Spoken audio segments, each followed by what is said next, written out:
office in Paducah has issued a severe thunderstorm warning for southeastern Livingston County, Kentucky, Marshall County, Kentucky, Lyon County, Kentucky, until 7:15 a.m.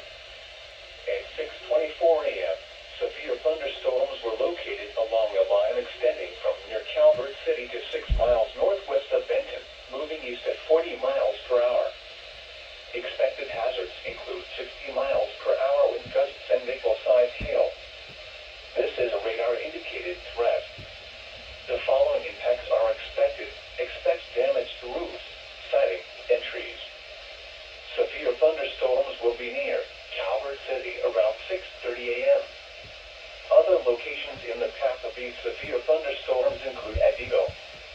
This includes the following highways: Interstate 24 in Kentucky between mile markers 18 and 51. Interstate 69 in Kentucky between mile markers 35